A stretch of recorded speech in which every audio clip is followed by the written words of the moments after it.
Hi guys, it's me, the recovering borderline, and I'm very sorry to have made you wait this long. I have been, basically, I was in a different state doing some contract work, and I had to leave. I've come back down to Colorado, and I am trying to get my life together, and I'm also trying to make a valiant effort to figure out how I am going to start recording my podcasts on a more regular basis, and also throwing in more stuff. Just odds and ends, stuff that's funny, stuff that's, I don't know. Also, like, share, and subscribe, as they say on all the platforms, so I can, so we can interact. Because I'd like to know what you guys like about this, don't like, but keep it nice, be nice. For the boarders and the non-boarders and the mental health providers, let me know. I need a little bit of content help or inspiration. But anyway, enough said. So this is my second recording because I don't know what happened, why it didn't record, but we'll try this again. This is the DSM-5's 9 criteria for borderline personality disorder, and I decided to go through them, each podcast, one by one, and how it relates to me. So, the fourth one is impulsivity in at least 2 potentially self-damaging areas, such as spending, sex, substance abuse, reckless driving, binge eating. Let me think about this. For instance, the 2 that come out at me, that relate to me, are spending. Some people call it retail therapy. I call it just empowerment. This false empowerment. And I just want to let you know that for me, I would go in and I would drop thousands of dollars. And for some odd reason, it made me feel important. It made me feel, but I didn't have the money to back it up at the end of the month with, also, let me see, reckless driving, not so much. I think I was impulsive around if I didn't like a job, or if I would leave. And I kind of still do that sometimes. That's impulsive. And I would, they say, not why did you quit your job? But it's like, I would quit my job without a backup. I wouldn't do that, 2 weeks of giving notice.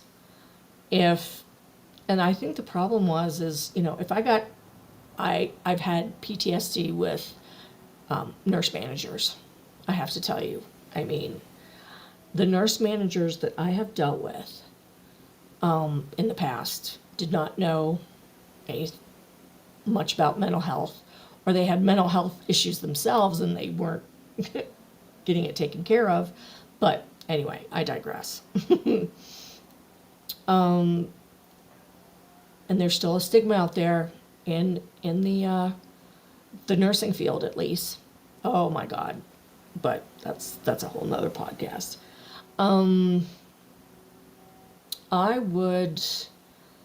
Didn't binge eat, reckless driving, excessive speeding, a little bit of road rage, like tailgating and going 1,000 miles an hour on, the freeway. And so that's what, impulsivity, and also the people, you know, sex and substance abuse. It's, the impulsive, going out on Tinder and, not looking for your long-term relationship, but looking for the long-term relationship for 30 minutes, or getting mad at your partner or significant other or whatever, and just doing mean stuff, like, just having casual sex, or just neglecting their needs, or, draining the bank account and saying, well, too fucking bad, you make enough money, whatever. But it's mostly self-damaging to yourself. A couple of years ago, I came into some money and I didn't take care of it. So I spent a lot of money and I didn't have any guardrails. Didn't have any guardrails set up.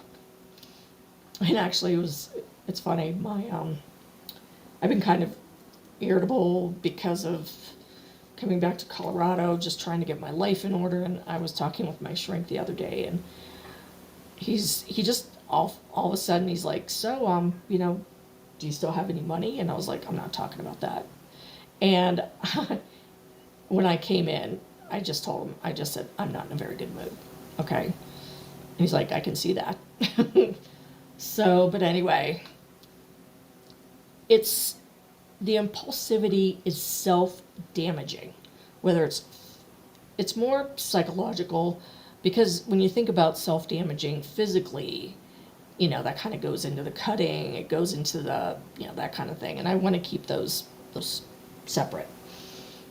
But tell me how you self-damage yourself. Do you get vindictive? Like, not vindictive, but like, do you do something, you do something and it's like you spite your nose and you spite your face and something about that. You do something in spite of something, and actually what you're doing is you're not doing anything to them, even though you think that you're doing something to the person you're trying to hurt, like spending money when you don't have any, or going out and, getting high because you're pissed at something, or you want to feel better about something. So tell me what you guys do to, and it also, you might not think that what you're doing, the self-damaging, is, like right now. Because I was thinking about, like, what I did a couple of years ago. And I'm like, I wore a couple of these really expensive pieces of clothing maybe once or twice. I mean, there's one, to be honest with you, that I don't even like the color. I'm like, what the hell? Why am I hanging on to it? I need to sell the shit. I need to, like, get on Poshmark or Etsy or whatever. Not Etsy, eBay, something. And be like, you know what? You need to recoup some of this money. So trying to do that. Impulsivity and two potentially self-damaging areas. Tell me. This is kind of a short podcast because not that I just want to get it done, but I'm using a different platform. And like I said, I had to record this. This is my second recording time. So I'm like, what the hell? Why didn't it like save it, or why can't I find it? Anyway, leave some comments and I'll talk to you later. Bye.